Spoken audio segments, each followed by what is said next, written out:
ਸਭ ਤੋਂ ਪਹਿਲਾਂ ਤੁਹਾਡਾ ਸਾਰਿਆਂ ਦਾ ਬਹੁਤ ਧੰਨਵਾਦ ਹੈ ਕਿ ਤੁਸੀਂ ਅੱਜ ਇਸ ਪ੍ਰੈਸ ਕਾਨਫਰੰਸ ਦੇ ਵਿੱਚ ਜੋ ਤੁਹਾਨੂੰ ਅਸੀਂ ਥੋੜਾ ਸਮਾਂ ਪਹਿਲਾਂ ਤੁਹਾਨੂੰ ਇਨਵਾਈਟ ਕੀਤਾ ਤੇ ਤੁਸੀਂ ਸਾਰਿਆਂ ਨੇ ਆਪਣੇ ਕੀਮਤੀ ਵਕਤ ਚੋਂ ਵਕਤ ਕੱਢ ਕੇ ਤੁਸੀਂ ਕਰੋਨਾ ਦੀ ਮਹਾਮਾਰੀ ਹੋਣ ਦੇ ਬਾਵਜੂਦ ਤੁਸੀਂ ਹਾਜ਼ਰ ਹੋਏ ਹੋ। I am very thankful to you from the government side and from the education department side. ਅੱਜ ਮੈਂ ਤੁਹਾਡੇ ਨਾਲ ਇਹ ਗੱਲ ਸਾਂਝ ਕਰਨਾ ਚਾਹੁੰਦਾ ਹਾਂ, ਤੁਸੀਂ ਸਾਰੇ ਜਾਣਦੇ ਹੋ ਕਿ ਪ੍ਰਾਈਵੇਟ ਸਕੂਲਸ ਦੀ ਫੀਸ ਦਾ ਜਿਹੜਾ ਮੁੱਦਾ ਹੈ ਉਹ ਆਲਰੇਡੀ ਹਾਈ ਕੋਰਟ ਦੇ ਡੋਮੇਨ ਦੇ ਵਿੱਚ ਸੀਗਾ ਤੇ ਹਾਈ ਕੋਰਟ ਨੇ ਕੱਲ ਇੱਕ ਆਰਡਰ ਇਸ਼ੂ ਕੀਤਾ ਸੀ ਤੇ ਮੈਂ ਉਸ ਗੱਲ ਬਾਰੇ ਜੋ ਸਰਕਾਰ ਦੀ ਪ੍ਰਕਿਰਿਆ ਰਹੀ ਹੈ, ਜੋ ਵੀ ਗੱਲ ਸਰਕਾਰ ਵੱਲੋਂ ਅੱਜ ਤੱਕ ਹੋਈ ਹੈ, ਮੈਂ ਤੁਹਾਡੇ ਸਾਹਮਣੇ ਰੱਖਾਂਗਾ। ਮਾਨਯੋਗ ਮੁੱਖ ਮੰਤਰੀ ਪੰਜਾਬ ਕੈਪਟਨ ਅਮਰਿੰਦਰ ਸਿੰਘ ਜੀ ਦਾ ਜਿੱਦਣ ਤੋਂ ਲੋਕਡਾਊਨ 1 ਦੀ ਗੱਲ ਸ਼ੁਰੂ ਹੋਣ ਲੱਗੀ ਸੀ ਉਸ ਦਿਨ ਤੋਂ ਹੀ ਇਸ ਗੱਲ ਬਾਰੇ ਬਹੁਤ ਨੇੜੇ ਤੋਂ ਧਿਆਨ ਸੀ ਔਰ ਇਹੀ ਇੱਕ ਕਾਰਨ ਸੀ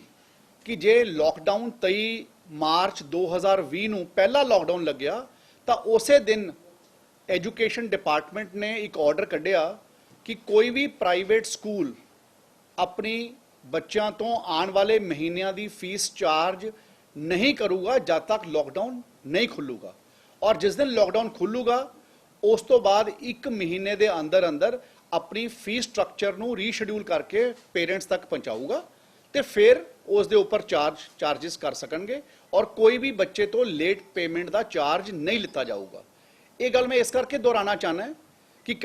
ਕਈ ਲੋਕ ਪਬਲਿਕ ਡੋਮੇਨ ਦੇ ਵਿੱਚ ਗਲਤ ਚੀਜ਼ਾਂ ਦਾ ਪ੍ਰਚਾਰ ਕਰਦੇ ਆ, ਤਾਂ ਇਸ ਕਰਕੇ ਮੈਂ ਕਹਿਣਾ ਚਾਹੁੰਦਾ ਕਿ ਸਰਕਾਰ ਦਾ ਪਹਿਲੇ ਦਿਨ ਤੋਂ ਇਹ ਏਜੰਡਾ ਕਲੀਅਰ ਸੀਗਾ ਕਿ 23 ਮਾਰਚ ਨੂੰ ਜਿੱਦਣ ਲੋਕਡਾਊਨ ਲੱਗਿਆ ਉਸੇ ਦਿਨ ਅਸੀਂ ਆਰਡਰ ਕੱਢਿਆ ਸੀ ਜਿਸ ਕਿਹਾ ਸੀ ਕਿ fees by the private schools is deferred till the time lockdown is there. ਸਮੇਂ ਲੋਕਡਾਊਨ ਵਧਿਆ, ਗੱਲ ਆਈ ਕਿ ਜੀ ਪ੍ਰਾਈਵੇਟ ਸਕੂਲ ਵਾਲਿਆਂ ਨੇ ਕਿਤੇ ਕਿਤਾਬਾਂ ਵੇਚਣੀਆਂ ਸ਼ੁਰੂ ਕਰਤੀਆਂ ਤੇ ਕਿਤੇ ਜਗ੍ਹਾ ਦੇ ਉੱਪਰ ਜਾ ਕੇ ਡਰੈਸਿਸ ਵੇਚਣੀਆਂ ਸ਼ੁਰੂ ਕਰਤੀਆਂ। उस गल के उपर भी महकमे ने रोक लाई और उस तो बाद लॉकडाउन 1 आया, लॉकडाउन 2 आया, लॉकडाउन 3 आया, बच्चों की पढ़ाई का नुकसान होने लग्या। बहुत सारे प्राइवेट मैनेजमेंट्स ने बच्चों को ऑनलाइन क्लासेस चालू कीतियां। उस वेले असी अपनी कैबिनेट की मीटिंग विच इस गल नाल सलाह की, मानयोग मुख मंत्री जी की सहमति लिती और मुख मंत्री जी ने एक बहुत सोहना ऑर्डर बना के सरकार वालों ਕੱਢਣ ਵਾਸਤੇ ਮਨਜ਼ੂਰੀ ਦਿੱਤੀ ਔਰ ਉਹ ਆਰਡਰ ਵੀ ਡਿਪਾਰਟਮੈਂਟ ਆਫ ਐਜੂਕੇਸ਼ਨ ਨੇ ਕੱਢਿਆ ਜਿਸ ਦੇ ਵਿੱਚ ਮੁੱਖ ਤੌਰ ਦੇ ਉੱਪਰ ਇਹ ਗੱਲ ਕਹੀ ਗਈ ਕਿ ਜਿਹੜੇ ਸਕੂਲ ਬੱਚਿਆਂ ਨੂੰ ਆਨਲਾਈਨ ਐਜੂਕੇਸ਼ਨ ਦੇਣਗੇ ਉਹ ਸਿਰਫ ਆਪਣੇ ਬੱਚਿਆਂ ਤੋਂ ਟਿਊਸ਼ਨ ਫੀਸ ਚਾਰਜ ਕਰ ਸਕਦੇ ਔਰ ਉਹਦੇ ਚ 5-6 ਚੀਜ਼ਾਂ ਬੜੀਆਂ ਇੰਪੋਰਟੈਂਟ ਕਹੀਆਂ ਗਈਆਂ। ਇਹ 14 ਮਈ ਦਾ ਆਰਡਰ ਸੀਗਾ ਔਰ ਇਹ 14 ਮਈ ਦਾ ਆਰਡਰ ਇੱਕੋ ਹੀ ਮੇਨ ਗੱਲ ਕਹਿੰਦਾ ਸੀ ਕਿ ਕਿਸੇ ਵੀ ਟੀਚਰ ਦੀ ਸੈਲਰੀ ਨੂੰ ਕੱਟਿਆ ਨਹੀਂ ਜਾਊਗਾ, ਕਿਸੇ ਵੀ ਬੱਚੇ ਨੂੰ ਸਕੂਲ ਤੋਂ ਬਾਹਰ ਨਹੀਂ ਕੱਢਿਆ ਜਾਊਗਾ, ਕੋਈ ਵੀ ਐਡਮਿਨਿਸਟ੍ਰੇਟਿਵ ਚਾਰजेस, ਕੋਈ ਵੀ ਐਨੂਅਲ ਚਾਰजेस, ਕੋਈ ਵੀ ਟਰਾਂਸਪੋਰਟੇਸ਼ਨ ਚਾਰजेस ਨਹੀਂ ਲਿੱਤੇ ਜਾਣਗੇ ਤੇ ਕਿਸੇ ਬੱਚੇ ਨੂੰ ਕੋਈ ਵੀ ਪ੍ਰਾਈਵੇਟ ਸਕੂਲ ਵਾਲਾ ਆਪਣੇ ਸਕੂਲ ਤੋਂ ਬਾਹਰ ਨਹੀਂ ਕੱਢੂਗਾ ਔਰ ਜਿਹੜੇ ਸਕੂਲ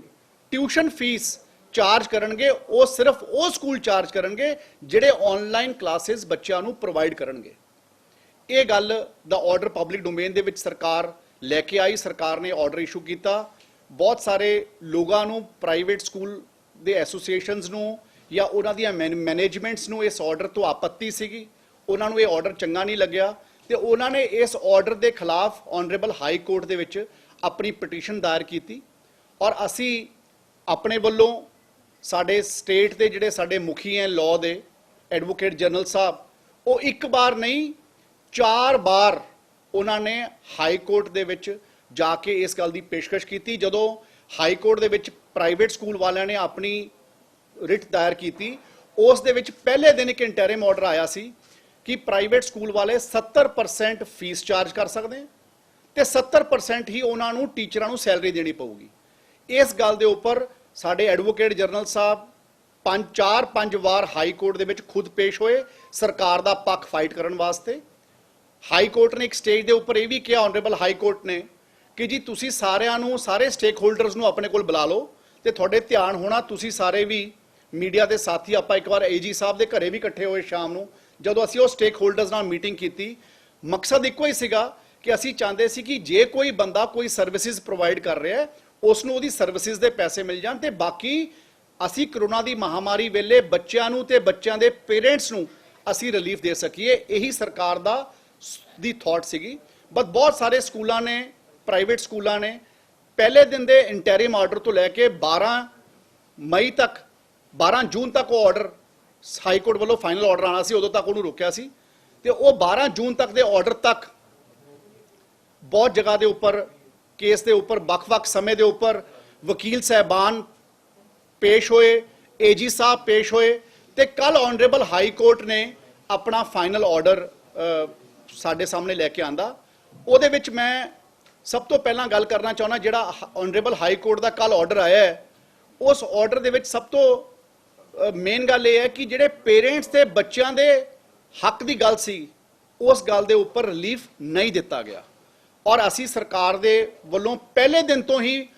ਮਾਨਯੋਗ ਮੁੱਖ ਮੰਤਰੀ ਪੰਜਾਬ ਕੈਪਟਨ ਅਮਰਿੰਦਰ ਸਿੰਘ ਜੀ 23 ਮਾਰਚ ਤੋਂ ਹੀ ਇਸ ਗੱਲ ਦੇ ਉੱਪਰ ਲੱਗੇ ਹੋਏ ਸੀ ਕਿ ਜਿਹੜੇ ਪੇਰੈਂਟਸ ਹੈ ਜਾਂ ਉਹਨਾਂ ਦੇ ਬੱਚੇ ਹੈ ਜਾਂ ਸਰਕਾਰ ਲੱਗੀ ਹੋਈ ਸੀ ਕਿ ਉਹਨਾਂ ਨੂੰ ਅਸੀਂ ਤਕਲੀਫ ਨਾ ਦਈਏ, ਉਹਨਾਂ ਨੂੰ ਅਸੀਂ ਅੱਜ ਇਸ ਕਰੋਨਾ ਦੀ ਮਹਾਮਾਰੀ ਦੇ ਵਿੱਚ ਅਸੀਂ ਉਹਨਾਂ ਨੂੰ ਸਪੋਰਟ ਕਰਨਾ ਸਾਡੀ ਜ਼ਿੰਮੇਵਾਰੀ ਬਣਦੀ ਹੈ, ਜਿਸ ਤਰ੍ਹਾਂ ਅਸੀਂ ਬਾਕੀ ਸੈਕਟਰਸ ਨੂੰ ਸਪੋਰਟ ਕਰ ਰਹੇ ਹਾਂ।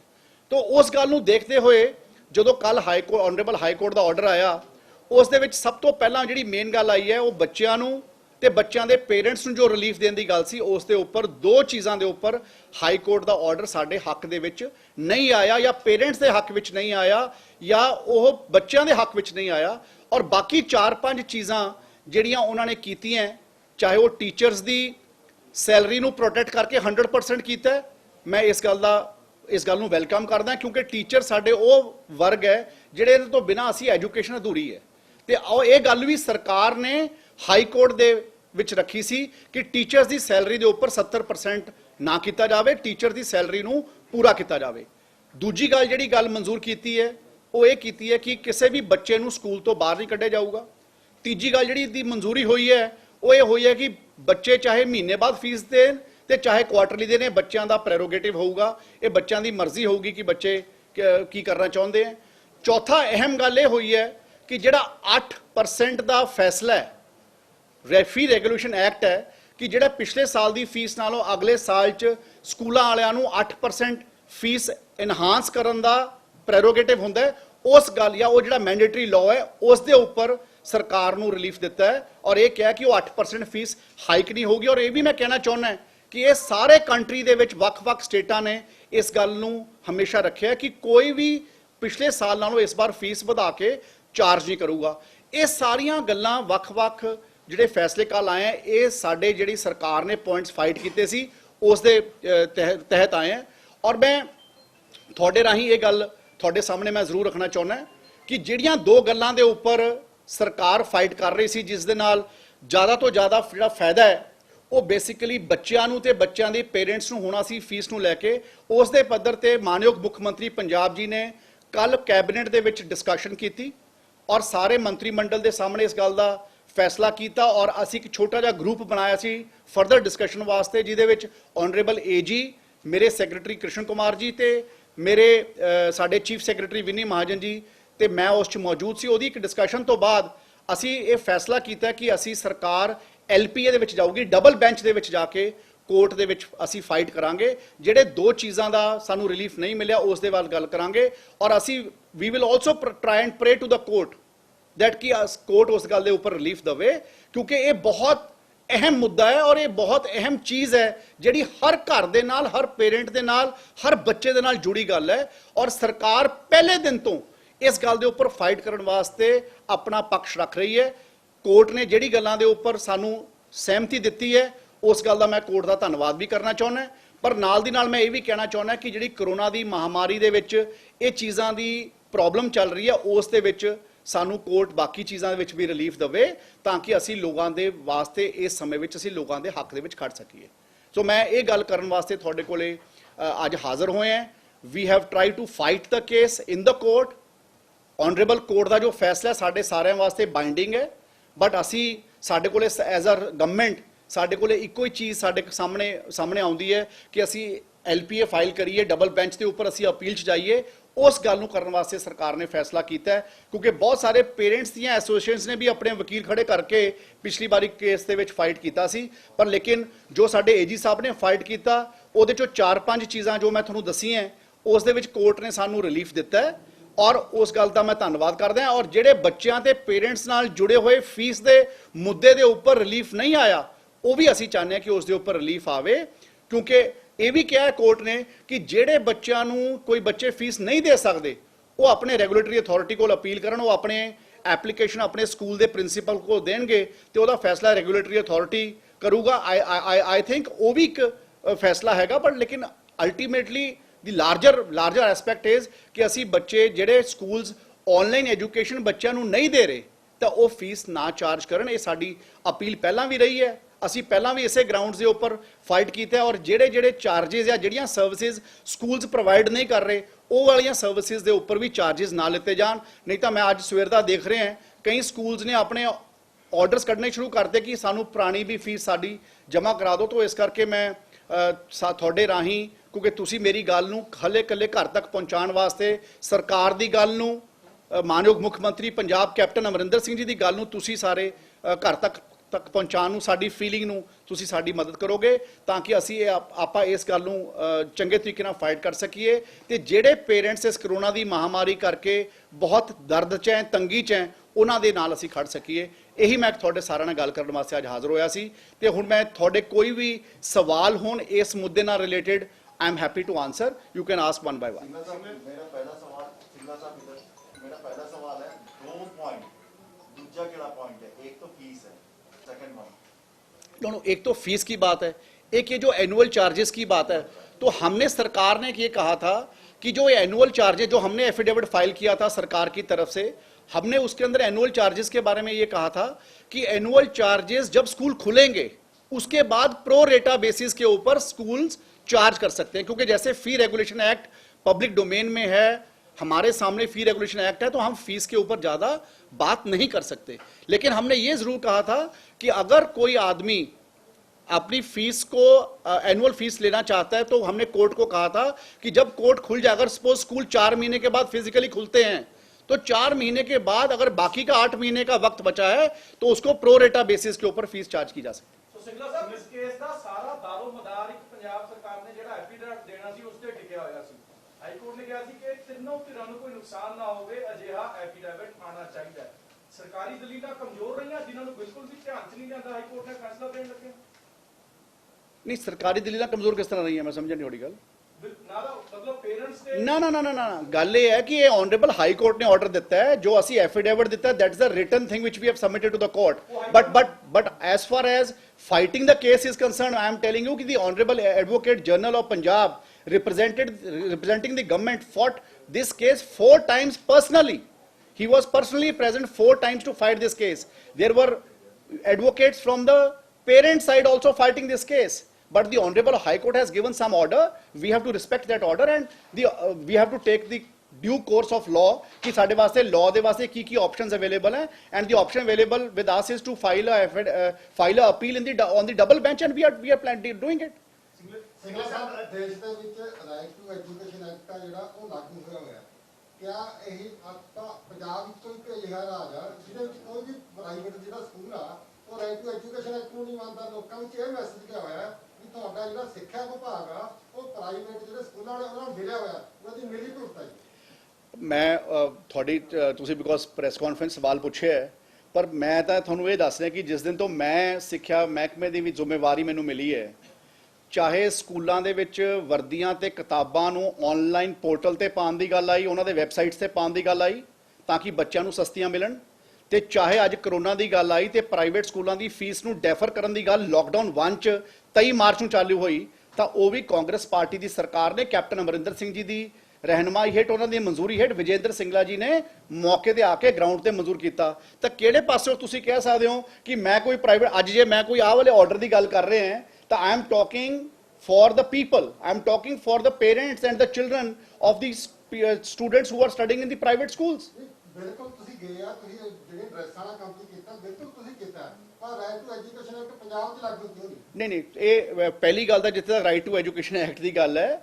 ਅਸੀਂ ਸਾਰਿਆਂ ਨੇ ਪੰਜਾਬ ਵਿੱਚ ਰਾਈਟ ਟੂ ਐਜੂਕੇਸ਼ਨ ਐਕਟ ਨੂੰ ਲਾਗੂ ਕੀਤਾ ਹੋਇਆ ਹੈ ਔਰ ਬਹੁਤ ਸਾਰੇ ਪੈਰਾਮੀਟਰਸ ਉਹਦੇ ਫੋਲੋ ਹੋ ਰਹੇ ਹਨ। ਜੇ ਕੋਈ ਪੈਰਾਮੀਟਰਸ ਕੋਈ ਤੁਹਾਨੂੰ ਲੱਗਦਾ ਕੋਈ ਪ੍ਰਾਈਵੇਟ ਸਕੂਲ ਫੋਲੋ ਨਹੀਂ ਕਰ ਰਿਹਾ, you bring it to us and we will implement it. ਇੱਕ ਮਿੰਟ ਆਪਾਂ ਬਸ ਇੱਕ ਮਿੰਟ ਆਪਾਂ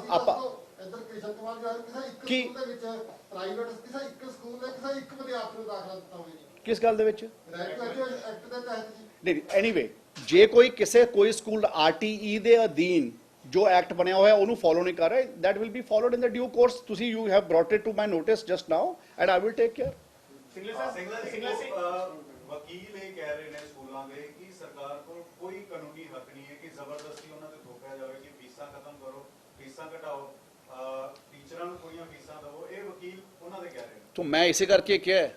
ਕਿ ਫੀ ਰੈਗੂਲੇਸ਼ਨ ਐਕਟ ਦੀ ਜਦੋਂ ਮੈਂ ਗੱਲ ਕੀਤੀ 8% ਦੀ, ਮੈਂ ਉਸੇ ਜਵਾਬ ਦੇ ਵਿੱਚ ਤੁਹਾਨੂੰ ਕਿਹਾ ਕਿ ਇਸ ਹਾਈ ਕੋਰਟ ਦੇ ਵਿੱਚ ਸਾਡੀ ਇਸ ਗੱਲ ਤੇ ਵਿਕਟਰੀ ਹੋਈ ਹੈ ਕਿ ਅਗਰ ਸਾਨੂੰ ਹਾਈ ਕੋਰਟ ਨੇ ਕਹਿਤਾ ਕਿ ਜਿਹੜਾ 8% ਵਾਲਾ ਜਿਹੜਾ ਕਲੌਜ਼ ਸੀਗਾ ਉਹ ਇਸ ਸਾਲ ਐਪਲੀਕੇਬਲ ਨਹੀਂ ਹੋਊਗਾ ਕਿਉਂਕਿ ਪਿਛਲੇ ਸਾਲ ਦੀ ਜੋ ਫੀਸ ਹੈ ਉਸ ਦੇ ਆਧਾਰ ਦੇ ਉੱਪਰ ਹੀ ਫੀਸ ਚਾਰਜ ਹੋਊਗੀ। That's what I said in my opening remark ਕਿ ਜਿਹੜੇ ਹਾਈ ਕੋਰਟ ਨੇ ਸਾਡੀ ਇਸ ਗੱਲ ਨੂੰ ਮੰਨਿਆ ਹੈ ਤੇ ਮੈਂ ਧੰਨਵਾਦ ਕਰਦਾ। ਸਿੰਗਲਾ ਸਾਹਿਬ ਆਨਲਾਈਨ ਕਲਾਸਿਸ ਦੀ ਤੁਸੀਂ ਗੱਲ ਕੀਤੀ ਹੈ, ਹੁਣ ਉਹ ਫੀਸ ਜਮ੍ਹਾਂ ਕਰਵਾਉਣ ਜਿਹੜੇ ਤੁਹਾਡੇ ਨੋਟੀਫਿਕੇਸ਼ਨ ਪਹਿਲੇ ਤੁਸੀਂ ਦਿੱਤੇ ਨੇ ਸਾਰੇ ਜਾਰੀ, ਜਿਹੜਾ ਤੁਸੀਂ ਆਪ ਹੀ ਜ਼ਿਕਰ ਕੀਤਾ ਹੈ, ਉਹਨੂੰ ਨੋਟੀਫਿਕੇਸ਼ਨ ਅੱਜ ਦੀ ਡੇਟ 'ਚ ਐਪਲੀਕੇਬਲ ਹੈ ਕਿ ਨਹੀਂ ਕਿਉਂਕਿ ਕੱਲ ਕੋਰਟ ਦਾ ਯਾਰ ਕੱਲ ਖਲੇ ਕੋਰਟ ਦਾ ਰਾਤ ਫੈਸਲਾ ਆਇਆ ਹੈ ਤੇ ਮੈਨੂੰ ਲੱਗਦਾ ਕੱਲ ਜਾਂ ਪਰਸੋਂ ਤੱਕ ਅਸੀਂ ਆਪਣੀ ਡਬਲ ਬੈਂਚ ਦੇ ਉੱਪਰ ਅਪੀਲ ਫਾਈਲ ਕਰ ਦਾਂਗੇ and we'll fight it out. ਯਾਰ we are all governed by the law in our country. Singla ਸਾਹਿਬ ਤੁਸੀਂ ਆਨਲਾਈਨ ਕਲਾਸਿਸ ਦੀ ਗੱਲ ਕੀਤੀ, ਆਨਲਾਈਨ ਕਲਾਸਿਸ ਦੀ ਡੈਫੀਨੇਸ਼ਨ ਐਗਜ਼ੈਕਟਲੀ ਕੀ ਹੈ? ਕਿ ਹੋਮਵਰਕ ਮਿਲਣਾ ਆਨਲਾਈਨ ਕਲਾਸਿਸ ਦੇ ਵਿੱਚ ਆਉਂਦਾ ਹੈ ਜਾਂ ਕੋਈ ਕਲਾਸਿਸ ਪਾਰਟਿਕੂਲਰ ਲੱਗ ਰਹੀ ਹੈ, ਕੋਈ ਉਹਦੇ ਤੇ ਵੀਡੀਓ ਚੱਲ ਰਹੀ ਹੈ, ਉਹ ਕਲਾਸਿਸ ਹੈਗੀਆਂ? ਦੇਖੋ ਤੁਸੀਂ ਜਿਹੜੀ ਗੱਲ ਕੀਤੀ ਹੈ ਬੜੀ ਬਹੁਤ ਚੰਗੀ ਗੱਲ ਕੀਤੀ ਹੈ। ਇਹ ਕਿ ਓਨੈਸਟ ਫੀਡਬੈਕ ਹੁੰਦਾ ਹੈ। There is a relationship between the college management school management the teacher and the parent and the child. So ये ਜਿਹੜੇ ਚਾਰ ਲੋਕ हैं, ये ਚਾਰ ਸਟੇਕ ਹੋਲਡਰਸ हैं, ਇਹਨਾਂ ਦਾ ਆਪਸ ਦੇ ਵਿੱਚ ਇੱਕ ਬੜਾ ਕੋਹੈਸਿਵ ਰਿਲੇਸ਼ਨਸ਼ਿਪ ਹੈ, ਆਪਸ ਚ ਬੜੇ ਨੇੜੇ ਹੈ ਇੱਕ ਦੂਜੇ ਦੇ। ਠੀਕ ਹੈ, ਤੇ ਜਦੋਂ ਅਸੀਂ ਇਹ ਆਨਲਾਈਨ ਕਲਾਸਿਸ ਦੀ ਗੱਲ ਕਹੀ, ਜੋ ਸਰਕਾਰ ਨੇ ਆਨਲਾਈਨ ਕਲਾਸਿਸ ਦਾ ਆਰਡਰ ਇਸ਼ੂ ਕੀਤਾ, ਉਹ ਇਸ ਕਰਕੇ ਕੀਤਾ ਕਿ that they will be honest and they will be charging such a fees because ਸਾਡੇ ਵਾਸਤੇ ਚਾਰੋਂ ਕੰਪੋਨੈਂਟ ਇੰਪੋਰਟੈਂਟ ਹੈ। ਜੇ ਸਾਡੇ ਪੰਜਾਬ ਦੇ ਲੋਕ ਆਪਣੇ ਬੱਚਿਆਂ ਨੂੰ ਪ੍ਰਾਈਵੇਟ ਸਕੂਲ ਚ ਪੜਾਉਂਦੇ ਹੈ ਤੇ ਪ੍ਰਾਈਵੇਟ ਸਕੂਲ ਚ ਪੜਾ ਕੇ ਆਪਣੇ ਬੱਚਿਆਂ ਨੂੰ ਚੰਗੀ ਐਜੂਕੇਸ਼ਨ ਦੇਣ ਵਾਸਤੇ ਗੱਲ ਕਰਦੇ ਹੈ, ਦੇ ਫੀਲ ਦੇ ਵਾਂਟ ਟੂ ਪੁੱਟ ਦੇ ਚਿਲਡਰਨ ਇਨ ਅ ਪ੍ਰਾਈਵੇਟ ਸਕੂਲ, ਤੇ ਅਗਰ ਸਰਕਾਰ ਨੇ ਕਿਹਾ ਕਿ ਆਨਲਾਈਨ ਐਜੂਕੇਸ਼ਨ ਦਿਓ ਤੇ ਤੁਸੀਂ ਟਿਊਸ਼ਨ ਫੀਸ ਚਾਰਜ ਕਰ ਸਕਦੇ ਹੋ, ਤੇ ਸਾਡਾ ਮਕਸਦ ਇਹ ਸੀ ਕਿ that they should be true to themselves because we don't want to infringe into the relationship which they all four hold amongst each other। ਉਹ ਚਾਰਾਂ ਦਾ ਆਪਸ ਦੇ ਵਿੱਚ ਵੀ ਆਪਣਾ ਇੱਕ ਬਹੁਤ ਚੰਗਾ ਤੇ ਨੇੜਲਾ ਰਿਸ਼ਤਾ ਹੁੰਦਾ ਹੈ। ਕੋਈ ਟੀਚਰ 2000 ਤੇ ਨੌਕਰੀ ਕਰਦਾ ਪ੍ਰਾਈਵੇਟ ਸਕੂਲ 'ਚ, ਉਹਨੂੰ 2000 ਰੁਪਇਆ ਸੂਟ ਕਰਦਾ, ਕਹਿੰਦਾ ਮੈਂ 4 ਘੰਟੇ ਕਰੂੰਗਾ, ਮੈਨੂੰ 2000 ਮਿਲ ਜੇ ਤੇ ਮੈਂ 2000 'ਚ ਕੰਮ ਕਰਨ ਨੂੰ ਤਿਆਰ ਹਾਂ। ਪਰ 2000 ਕਿੱਥੇ ਦੇ ਵੇਜਿਸ ਹੈ ਜੀ? ਹੋ ਸਕਦਾ ਸ਼ਾਇਦ ਉਹ ਤੋਂ 10,000 ਤੇ ਕਰਾ ਲੈਂਦੇ ਹੋਣ। ਠੀਕ ਹੈ, ਬਟ ਲੇਕਿਨ that's a correlation between all the 4 stakeholders. ਅਸੀਂ ਉਹ ਤੇ ਇਨਫਰਿੰਜ ਨਹੀਂ ਕਰਨਾ ਚਾਹੁੰਦੇ। ਸਾਨੂੰ ਸਿਰਫ ਇਹ ਗੱਲ ਸੀ ਕਿ ਜਿਹੜੇ ਬੱਚਿਆਂ ਦੀ ਆਨਲਾਈਨ ਐਜੂਕੇਸ਼ਨ ਹੋ ਰਹੀ ਹੈ, ਬਾਈ ਪ੍ਰੋਪਰ ਆਨਲਾਈਨ ਐਜੂਕੇਸ਼ਨ ਹੋ ਰਹੀ ਹੈ ਪ੍ਰਾਈਵੇਟ ਸਕੂਲਸ ਵੱਲੋਂ, ਉਹ ਸਿਰਫ ਟਿਊਸ਼ਨ ਫੀਸ ਚਾਰਜ ਕਰ ਸਕਦੇ ਆ। ਅਸੀਂ ਇੰਨੀ ਗੱਲ ਵੀ ਨੈਵਰ ਨਿਊ ਕਿ ਬੰਦਾ ਕੋਈ WhatsApp ਦੇ ਉੱਪਰ ਫੋਟੋ ਖਿੱਚ ਕੇ ਉਹਦਾ ਹੋਮਵਰਕ ਭੇਜ ਕੇ ਉਹਨੂੰ ਆਨਲਾਈਨ ਕਲਾਸ ਚਾਰਜ ਕਰੂਗਾ। Basically that's what I am saying. ਤੇ ਇਹ ਗੱਲ this is wrong on the part of people who are charging fees by sending homework on WhatsApp ਯਾਰ। ਅੱਛਾ, ਇਹਦਾ ਇੱਕ ਹੋਰ ਵੀ ਪਹਿਲੂ ਹੈ। ਜੇ ਆਹ ਵਾਲੀ ਗੱਲ ਪ੍ਰਾਈਵੇਟ ਸਕੂਲਾਂ ਨੇ ਕੀਤੀ ਤਾਂ ਅੱਜ ਤੁਸੀਂ ਦੇਖੋ ਸਰਕਾਰੀ ਸਕੂਲਾਂ ਦੇ ਵਿੱਚ ਹੋਰ ਵੀ ਬੜੇ ਫੈਕਟਰਸ ਹੈ ਕਿ ਸਾਡੇ ਐਨਰੋਲਮੈਂਟ ਵੱਧ ਰਹੀ ਹੈ ਤੇ ਸਾਡੀਆਂ ਵੀ ਆਨਲਾਈਨ ਕਲਾਸਿਸ ਚੱਲ ਰਹੀਆਂ। We are providing free education to the children who are studying in private schools. ਤੇ ਇਸ ਕਰਕੇ ਸਾਡੇ ਜਿਹੜੀ ਐਨਰੋਲਮੈਂਟ ਅੱਜ 2.5 ਲੱਖ ਤੋਂ ਵੱਧ ਬੱਚਾ ਇਸ ਸਾਲ ਸਾਡੇ ਸਕੂਲਾਂ 'ਚ ਸਰਕਾਰੀ ਸਕੂਲਾਂ 'ਚ ਐਨਰੋਲ ਹੋ ਗਿਆ। ਤਾਂ ਜੇ ਸਪੋਜ਼ ਪ੍ਰਾਈਵੇਟ ਸਕੂਲਸ ਬੱਚਿਆਂ ਦੇ ਨਾਲ ਇਸ ਤਰੀਕੇ ਦੀ ਗੱਲ ਕਰਨਗੇ ਤਾਂ ਪ੍ਰਾਈਵੇਟ ਜਿਹੜੇ ਸਕੂਲਾਂ ਦੇ ਬੱਚਿਆਂ ਦੇ ਪੇਰੈਂਟਸ ਹੈ, they have other options also available ਯਾਰ। ਤੇ I think we have to be honest. Education is such a sector which is a sector in which we have to provide services. ਆਪਾਂ ਆਪਣੀ ਜ਼ਿੰਮੇਵਾਰੀ ਹੈ, ਆਪਾਂ ਨੂੰ ਇੱਕ ਸਮਾਜਿਕ ਜ਼ਿੰਮੇਵਾਰੀ ਵੀ ਹੁੰਦੀ ਹੈ ਕਿ ਅਸੀਂ ਆਪਣੇ ਕਿਸੇ ਪੰਜਾਬ ਦੇ ਬੱਚਿਆਂ ਦੀ ਜ਼ਿੰਦਗੀ ਨੂੰ ਟਰਾਂਸਫਾਰਮ ਕਰਨ ਵਾਸਤੇ ਆਪਾਂ ਕੋਈ ਕੰਮ ਕਰ ਰਹੇ ਹਾਂ। ਤਾਂ ਆਈ ਥਿੰਕ ਇਹ ਸਾਨੂੰ ਇਸ ਓਨੈਸਟੀ ਤੋਂ ਦੂਰ ਨਹੀਂ ਜਾਣਾ ਚਾਹੀਦਾ। ਤੇ ਅਸੀਂ ਵੀ ਐਜ਼ ਅ ਡਿਪਾਰਟਮੈਂਟ ਜਿਹੜੇ ਉਹ ਚਾਰਾਂ ਦਾ ਆਪਸ ਦੇ ਵਿੱਚ ਰਿਲੇਸ਼ਨ ਹੈ, ਅਸੀਂ ਵੀ ਉਹਦੇ 'ਚ ਇਨਫਰਿੰਜ ਨਹੀਂ ਕਰਨਾ ਚਾਹੁੰਦੇ because we don't want to break that relationship which they all four have amongst them। but on the other hand, ਜਿੱਥੇ ਕੋਈ ਬੰਦਿਆਂ ਨੇ 23 ਮਾਰਚ ਨੂੰ ਹੀ ਬੱਚਿਆਂ ਨੂੰ ਲੇਟ ਪੇਮੈਂਟ ਦੇ ਨੋਟਿਸ ਭੇਜਣੇ ਸ਼ੁਰੂ ਕਰਤੇ, ਬਹੁਤ ਸਾਰੇ ਬੱਚਿਆਂ ਨੂੰ ਇਹ ਕਹਿਦਾ ਕਿ ਜੇ ਤੁਸੀਂ 31 ਮਾਰਚ ਤੋਂ ਪਹਿਲਾਂ ਫੀਸ ਨਾ ਦਿੱਤੀ ਤੁਹਾਡੇ 9 ਕੱਟ ਦਾਂਗੇ। तो इस करके सरकार ने पहले लॉकडाउन ਦੇ ਵਾਲੇ ਦਿਨ ਬੱਚਿਆਂ ਦੇ ਇੰਟਰਸਟ 'ਚ ਪੇਰੈਂਟਸ ਦੇ ਇੰਟਰਸਟ 'ਚ ਇਹ ਆਰਡਰ ਕੱਢਿਆ ਕਿ ਕੋਈ ਵੀ ਸਕੂਲ ਲੇਟ ਪੇਮੈਂਟ ਨਹੀਂ ਚਾਰਜ ਕਰੂਗਾ, ਕੋਈ ਵੀ ਬੱਚਾ ਨੂੰ ਫੀਸ ਨੂੰ ਡੈਫਰ ਰਹੂਗੀ, ਤੇ ਜਦੋਂ ਸਕੂਲ ਫਿਜ਼ੀਕਲੀ ਖੁੱਲਣਗੇ ਉਸ ਤੋਂ ਬਾਅਦ 1 ਮਹੀਨੇ ਦੇ ਅੰਦਰ ਅੰਦਰ ਉਹ ਆਪਣਾ ਪ੍ਰੋ ਰੇਟਾ ਬੇਸਿਸ ਦੇ ਉੱਪਰ ਆਪਣੇ ਫੀਸ ਨੂੰ ਰੀਸ਼ਡਿਊਲ ਕਰਕੇ ਲੋਕਾਂ ਤੱਕ ਪਹੁੰਚਾਣਗੇ। So we are very clear on firm day 1 till today, ਔਰ ਅਸੀਂ ਇਸ ਗੱਲ ਨੂੰ ਮੈਂ ਖੁਦ ਮੋਨੀਟਰ ਕਰ ਰਿਹਾ, I am monitoring my self. ਮੈਂ ਜਿਹੜੇ ਬੱਚੇ ਨੂੰ ਪ੍ਰੋਬਲਮ ਆਉਂਦੀ ਹੈ, ਪੇਰੈਂਟਸ ਨੂੰ ਪ੍ਰੋਬਲਮ ਆਉਂਦੀ ਹੈ, we are trying to take a lenient view. ਅਸੀਂ ਨਹੀਂ ਚਾਹੁੰਦੇ, ਕਿਉਂਕਿ ਬਹੁਤ ਸਾਰੇ ਬੱਚੇ 10ਵੀਂ ਤੇ 12ਵੀਂ ਦੇ ਬੋਰਡਸ ਦੇ ਵਿੱਚ ਵੀ ਪੜ੍ਹਦੇ ਆ, ਤੇ ਸਾਡਾ ਉਹਨਾਂ ਦੇ ਉੱਪਰ ਵੀ ਸਾਡੀ ਜ਼ਿੰਮੇਵਾਰੀ ਹੈ। ਤਾਂ ਕਹਿਣ ਦਾ ਮੇਰਾ ਮਕਸਦ ਹੈ ਅਸੀਂ ਵੀ ਚਾਹੁੰਦੇ ਹਾਂ, ਅੱਜ ਕੋਰਟ ਦਾ ਕੋਈ ਆਰਡਰ ਆ ਗਿਆ, ਠੀਕ ਹੈ, ਤਾਂ ਉਸ ਕੋਰਟ ਦੇ ਆਰਡਰ ਨੂੰ ਓਨੈਸਟਲੀ ਅਗਰ ਇੰਪਲੀਮੈਂਟ ਕਰਨਾ ਉਹ ਵੀ ਸਕੂਲ ਦੀ ਜ਼ਿੰਮੇਵਾਰੀ ਹੈ, ਠੀਕ ਹੈ। ਸਾਡੇ ਕੋਲੇ ਐਪਲੈਂਟ ਅਥਾਰਟੀ ਕਰਕੇ ਡੀਓ ਕੋਲੇ ਪਾਵਰ ਹੈ। ਵੀ ਡੋਂਟ ਵਾਂਟ ਕਿ ਅਸੀਂ ਸਕੂਲ ਨੂੰ, ਕਿਉਂਕਿ ਮੈਂ ਜੇ ਪੰਜਾਬ 'ਚ 25,000 ਪ੍ਰਾਈਵੇਟ ਸਕੂਲ ਹੈ ਤਾਂ ਮੇਰੇ ਡੀਓ ਦਾ ਇਹ ਕੰਮ ਥੋੜੀ ਹੈ ਕਿ 25,000 ਪ੍ਰਾਈਵੇਟ ਸਕੂਲਾਂ ਦੇ ਉੱਪਰ ਡੰਡਾ ਮਾਰਨਾ ਸ਼ੁਰੂ ਕਰ ਦਈਏ ਅਸੀਂ। So my only point is I would rather like to tell everybody through you people ਕਿ ਜਿਹੜਾ ਹਾਈ ਕੋਰਟ ਦਾ ਆਰਡਰ ਹੈ, ਅੱਜ ਅਸੀਂ as a lawful citizen of the country we will file an appeal, ਤੇ ਪਰ ਲੇਕਿਨ ਜਿਹੜਾ ਹੁਣ ਤੱਕ ਦਾ ਆਰਡਰ ਹੈ ਉਹਨੂੰ ਆਰਡਰ ਨੂੰ ਉਸੇ ਤਰੀਕੇ ਨਾਲ ਇੰਪਲੀਮੈਂਟ ਕੀਤਾ ਜਾਵੇ ਜਿਹੜਾ ਹਾਈ ਕੋਰਟ ਨੇ ਆਰਡਰ ਹੁਣ ਤੱਕ ਕੱਢਿਆ, because we have to respect the order of the honourable high court. Siva ਸਾਹਿਬ ਤੁਹਾਨੂੰ ਲੱਗਦਾ ਹੈ ਜੋ ਕੈਪਟਨ ਅਮਰਿੰਦਰ ਸਿੰਘ ਦੇ ਵੱਲੋਂ ਵਾਅਦਾ ਕੀਤਾ ਗਿਆ ਸੀ ਸਮਾਰਟਫੋਨ ਦੇਣ ਦਾ, ਜੇ ਉਹ ਵਾਅਦਾ ਅੱਜ ਪਹਿਲਾਂ ਪੂਰਾ ਹੋਇਆ ਹੁੰਦਾ ਤਾਂ ਜਿਹੜੇ ਵਿਦਿਆਰਥੀਆਂ ਨੂੰ ਅੱਜ ਆਨਲਾਈਨ ਕਲਾਸਿਸ ਲੈਣ ਦੇ ਵਿੱਚ ਪਰੇਸ਼ਾਨੀ ਆ ਰਹੀ ਹੈ ਉਹ ਪਰੇਸ਼ਾਨੀ ਨਹੀਂ ਆਣੀ ਸੀ? ਨਹੀਂ ਦੇਖੋ, ਕੋਈ ਐਸੀ ਗੱਲ ਨਹੀਂ ਹੈ ਯਾਰ ਕਿ ਅਸੀਂ ਆਨਲਾਈਨ ਕਲਾਸਿਸ ਸਰਕਾਰੀ ਸਕੂਲਾਂ ਦੇ ਬੱਚਿਆਂ ਨੂੰ ਦੇ ਰਹੇ ਹਾਂ, ਤੇ ਵੀ ਆਰ ਇੰਪਾਰਟਿੰਗ ਆਨਲਾਈਨ ਐਜੂਕੇਸ਼ਨ, ਤੇ ਸਾਰੇ ਬੱਚਿਆਂ ਤੱਕ ਆਨਲਾਈਨ ਐਜੂਕੇਸ਼ਨ ਪਹੁੰਚ ਰਹੀ ਹੈ। ਤੁਹਾਨੂੰ ਵੀ ਪਤਾ ਕਿ ਆਪਣਾ ਜਿਹੜੇ ਸਮਾਰਟਫੋਨਸ ਅਸੀਂ ਦੇਣੇ ਸੀਗੇ, we had promised to give smartphones in our tenure, people have voted us, ਤੇ ਤੁਹਾਨੂੰ ਵੀ ਪਤਾ ਕਿ ਸਮਾਰਟਫੋਨਸ ਆਰਡਰ ਹੋ ਗਏ ਸੀ, they got delayed, it is nothing that ਕਿ ਉਹਦਾ ਟੈਂਡਰ ਨਹੀਂ ਹੋਇਆ ਜਾਂ ਕੰਪਨੀਆਂ ਨੇ ਅਪਲਾਈ ਨਹੀਂ ਕੀਤਾ ਜਾਂ ਉਹ ਆਏ ਨਹੀਂ। ਅੱਜ ਅਸੀਂ ਦੂਰਦਰਸ਼ਨ ਵਰਗੇ ਚੈਨਲਸ ਨੂੰ ਅਸੀਂ ਆਨਲਾਈਨ ਕਲਾਸਿਸ ਚਲਾਉਣ ਵਾਸਤੇ ਅਸੀਂ ਯੂਜ਼ ਕਰ ਰਹੇ ਹਾਂ, ਤੇ ਸਾਰੇ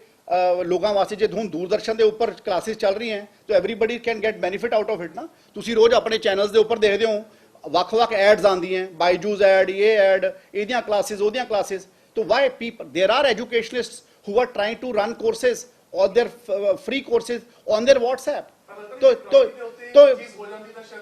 देखो ਗੱਲ ही समझे, there are many promises which are made by the governments or by the parties before they go into election, and there is a tenure of 5 years for every party to fulfill their promises, and I am committed as a worker of the Congress party and as a part of this government, I am committed that the Honorable Chief Minister Captain Amarinder Singh will fulfill each and every promise made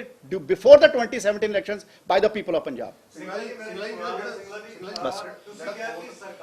ਸਰਕਾਰੀ ਸਕੂਲਾਂ ਇਹਨਾਂ ਦਾ ਲੈ ਲਈਏ, ਇਹਨਾਂ ਦਾ ਲੈ ਲਈਏ ਸਵਾਲ। ਇਹ ਹੁਣ ਇਹ ਨਹੀਂ, ਇਹਦੇ ਨਾਲ ਨਹੀਂ ਲੈਣਾ। ਕੋਰਟ ਦਾ ਜਿਹੜਾ ਆਰਡਰ ਸੀ 2 ਪੁਆਇੰਟਸ ਤੇ ਜਿਹੜਾ ਹੈ ਉਹ ਹੱਕ ਕੀਤਾ ਹੈ, ਇਹ ਸਿਰਫ 2 ਪੁਆਇੰਟਸ ਤੇ ਜਾਊਂਗਾ, ਤੇ ਜਿਹੜੇ ਬਾਕੀ ਪੁਆਇੰਟ ਹੈ ਕੀ ਰਿਵਾਈਜ਼ਡ ਨਹੀਂ, ਮੈਂ ਇਹ ਕਿਹਾ ਕਿ ਜਿਹੜੀ ਅਸੀਂ ਚੀਜ਼ਾਂ ਰੇਜ਼ ਕੀਤੀਆਂ ਸੀਗੀਆਂ ਉਹਦੇ ਚੋਂ 5-7 ਚੀਜ਼ਾਂ ਦੇ ਉੱਪਰ order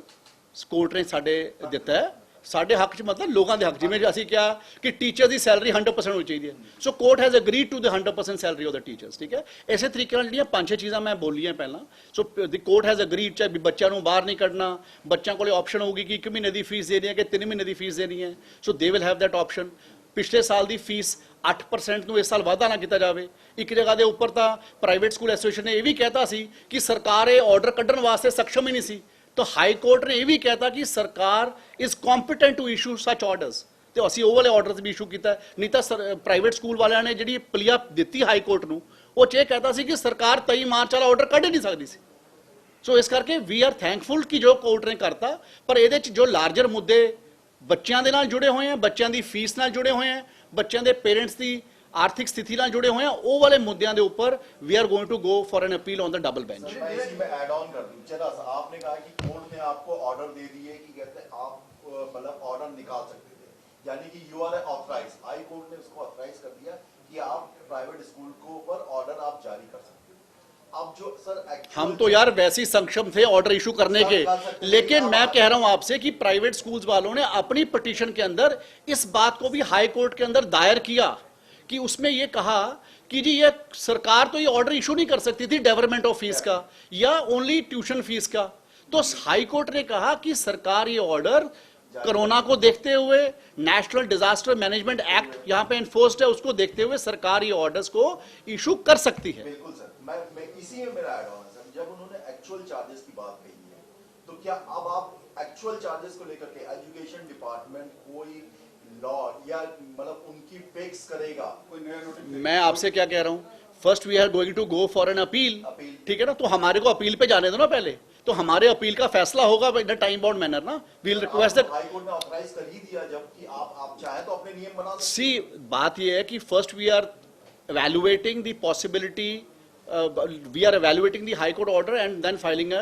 appeal on the double bench, and otherwise मैंने तो पहले कहा है कि जो भी हाई कोर्ट का ऑर्डर आया है हम सब लोग उसको ईमानदारी से इंप्लीमेंट करेंगे, तो वो लोगों को तकलीफ, लोगों को तो देना पड़ेगा। That's what I said. Thank you. तू बात कर ली। सरकारी स्कूल में कितने बच्चे